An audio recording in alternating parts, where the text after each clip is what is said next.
পূর্ব বর্ধমানের কালনায় 250 বছর ধরে অকাল দুর্গাপুজোয় মেতে ওঠে কালনা শহরবাসী। এই পুজো মহিষমর্দিনী নামে পরিচিত। এই পুজোকে ঘিরে নিশ্চিদ্র নিরাপত্তার বলয়ে মুড়ে ফেলা হয় শহরকে। মোতায়েন 700 পুলিশ কর্মী, বসানো হয়েছে কয়েকশো সিসিটিভি ক্যামেরা। 4 দিনের পুজো শুরু রবিবার মহাসপ্তমী। পূর্ব বর্ধমানের অম্বিকা কালনার বাসিন্দারা শ্রাবণ মাসের শুক্লাপক্ষের সপ্তমী থেকে দশমী তিথি পর্যন্ত 4 দিন ধরে দেবীকে পূজা অর্চনা করেন। 4 দিন ব্যাপী মহা ধুমধামের সাথে মহিষমর্দিনী আরাধনা করা হয়। সপ্তমী, অষ্টমী, নবমী, দশমীতে কালনা শহরে ও দূর দূরান্ত থেকে অগণিত ভক্ত মহিষমর্দিনীকে দর্শন করতে আসেন। সেই কারণেই কালনা শহরে দুর্গাপুজোর থেকেও মহিষমর্দিনী পুজোকে ঘিরে উন্মাদনা বেশি। শোনা যায় মহিষমর্দিনী পুজো আনুমানিক 250 বছরের পুরনো পুজো। এই পুজো 250 বছর আগে রানাঘাটের পাল চৌধুরী বাড়িতে হতো। ওই বাড়ির দেবীর পাটা কালনার গঙ্গার ঘাটে ভেসে এসেছিল। স্বপ্নাদেশ পেয়ে এলাকার এক স্বনামধন্য ব্যবসায়ী ঈশ্বরী প্রসাদ পাল সেই পাটা তুলে এনে অন্যান্য ব্যবসায়ীদের নিয়ে এই পুজোর প্রচলন করেন। আর সেই থেকেই পুজো শ্রাবণ মাসের শুক্লাপক্ষের সপ্তমী থেকে দশমী পর্যন্ত হয়। আগে ব্যবসায়ীরা চৈত্র মাসে পুজো করতেন। ব্যবসায়ীদের চৈত্র মাসে পুজোয় অসুবিধা হতো বলে এই পুজোকে শ্রাবণ মাসে করা হয়। 4 দিন ধরে অগণিত মানুষকে ভোগ খাওয়ানো হয়। এই পুজোর বিশেষ ঐতিহ্য হল পুতুল নাচ। ঘাটাল থেকে 250 বছর ধরে পুতুল নাচ আসছে কালনার মহিষমর্দিনী তলাতে। পুজোকে কেন্দ্র করে প্রচুর মেলা বসে। মায়ের পুজোকে কেন্দ্র করে প্রতিদিন রাতে যাত্রাপালা হয়। তাই শুধু নয়, চারিদিকে পুজোতে অনেক শাড়ি পড়ে। সেই শাড়ি দশমীর দিন গরিব মানুষদের বিলি করা হয়। সারা বছর ধরে কালনাবাসী অপেক্ষায় থাকে কবে আসবে এই পুজো। প্রায় 300 বছর আগে রানাঘাটে পাল চৌধুরী বাড়ির পুজো ছিল, মহিষমর্দিনী পুজো। 300 বছর আগে মা স্বপ্নাদেশ দেন আমাদেরই পূর্বপুরুষ একজনকে। তার স্বপ্নাদেশ পেয়ে মহিষমর্দিনী ঘাটের কাছে পাশের ঘাটটায় মায়ের পাটাতন ভেসে আসে। সেই পাটাতন তুলে এনে তদানীন্তন যে সমস্ত ব্যবসাদাররা ছিল, তখন মহিষমর্দিনী তলায় ছিল এই পুজো মানে ব্যবসার ঘাঁটি। সেই ব্যবসায়ীরা সবাই মিলে সেই পাটাতন তুলে এনে এখানে মায়ের মূর্তি প্রতিষ্ঠা করে এবং প্রথম দিকে চৈত মাসে এই পুজোটা হতো। চৈত্র মাসে ব্যবসাদারদের নানা অসুবিধার কারণে তারা আলোচনা করে এই পুজো শ্রাবণ মাসে নিয়ে আসে এবং সেই পরবর্তীকাল থেকে এই জায়গাটা তখন এতটা উন্নত ছিল না।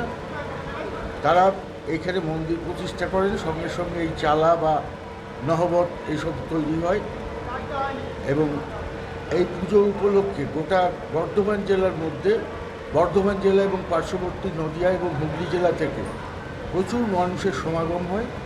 এখানে মায়ের এখানে 3 দিন অন্নক্ষেত্র দেওয়া হয়। মায়ের তরফ থেকে চাল বিলি করা হয়, দরিদ্র মানুষদের কাপড় বিলি করা হয়। মায়ের বিভিন্ন সামাজিক কাজের দিকে মায়ের চেষ্টা করা হয় এবং মায়ের যে সমস্ত কাপড় চোপড় জমা পড়ে ওই পুজো উপলক্ষে মায়ের গায়ে যে সমস্ত কাপড় পরানো হয়, সেগুলো গরিব মহিলাদের বিবাহের সময় এগুলো দান করা হয় এই বেনারসিগুলো। এবং এই মেলাকে কেন্দ্র করে একটা বিপুল সাড়া পাওয়া যায়। গোটা কালনা শহর, প্রত্যেকের বাড়িতে শহর জুড়ে লোক সমাগম হয়, আত্মীয় স্বজন আসেন এবং এই পুজোকে নিয়ে কালনার একটা বিশেষ ইতিহাস তৈরি হয়ে গেছে। গোটা বাংলা জুড়ে মহিষমর্দিনী পুজোর একটা ব্যাপক সাড়া পাওয়া যায়। এই পুজোর জন্য বহু দূর দূরান্ত থেকে লোক এখানে উৎসুক হয়ে থাকে দেখার জন্য এবং বহু লোক এখানে আসে এবং আমরাও উৎসুক হয়ে থাকি। কারণ আমাদের এখানে বসুতলায় দুর্গাপূজা দুটো হয়, একটা হচ্ছে শারদীয়া আর একটা হচ্ছে শ্রাবণ মাসে এই মহিষাসুরমর্দিনী পূজা। এবং এখানে বহু রকম মেলা বসে, তারপরে মানুষের আনন্দ বিনোদনের জন্য নাগরদোলা এবং অন্যান্য জিনিসও বসে থাকে।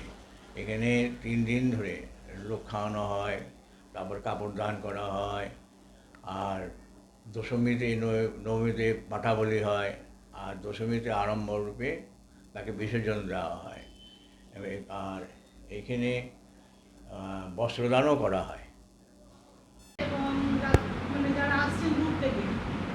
কালনা মহিষমর্দিনী পুজো উপলক্ষে যে পুণ্যার্থীদের যে সমাগম হয় এবং সংখ্যাটা কিন্তু প্রায় কয়েক লক্ষ 4-5 দিনে।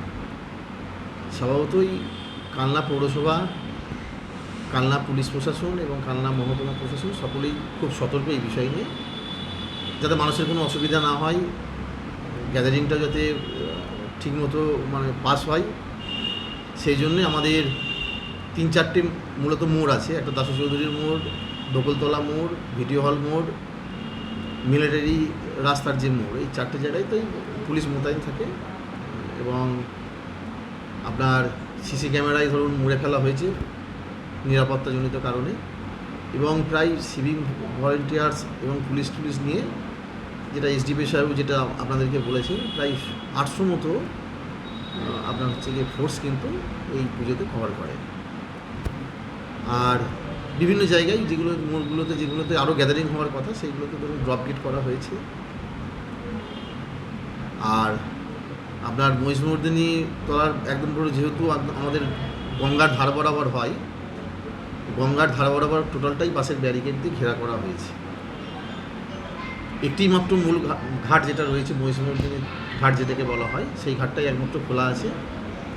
আর মিলিটারি ঘাট, কালীর ঘাট যেটাকে বলা হয়, টোটালটাই সিল করে দেওয়া হয়েছে।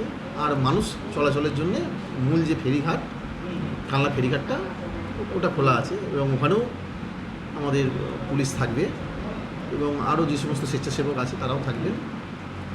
অর্থাৎ নিরাপত্তার বিষয় নিয়ে কোনো ফাঁকফোকর আমরা দেখছি না। তারপরে ফায়ার থেকে শুরু করে আপনার হেলথ থেকে শুরু করে আমাদের পৌরসভার কনজারভেন্সি দপ্তর থেকে শুরু করে সবাই একদম পুরো সবাই একসঙ্গেই কাজটা করছে, মেলাটা যাতে সুষ্ঠুভাবে তোলা যায়। হ্যাঁ, তাদেরকে বলে দেওয়া হয়েছে যে হ্যাঙ্গার যেগুলো রয়েছে সেই হ্যাঙ্গারগুলো খুলে নেওয়ার জন্য তাদেরকে বলে দেওয়া হয়েছে। আর ওই বাদাম ভাজা এবং জিলিপি ভাজার জন্য যে আগুনের যে ব্যবহার করা হয়, আগুনের ব্যবহার করা যাবে না, বিশেষ করে মানুষের রাস্তার দিকে। সেটা তারা ভেতরের দিকে কোনো জায়গায় সেটা করতে পারে, কিন্তু রাস্তার দিকে এগুলো রাখাই যাবে না। সেটা এসডিপিও সাহেব, আমাদের ডিএমডিসি, আমাদের ডেপুটি ম্যাজিস্ট্রেট উনি ছিলেন, আমরা পৌরসভাগতভাবে আমি নিজে ছিলাম। আমরা একদম পুরো কঠোরভাবে নিষেধ করে দিয়েছি যে এই জিলিপি ভাজা এবং বাদাম ভাজার দোকানগুলো কিন্তু ওই যেগুলো যেগুলো আছে সেই উনুনগুলো কিন্তু ভেতরের দিকে রাখতে হবে, রাস্তার দিকে রাখা যাবে। রীতা ভট্টাচার্যের রিপোর্ট, সুন্দর বাংলা নিউজ।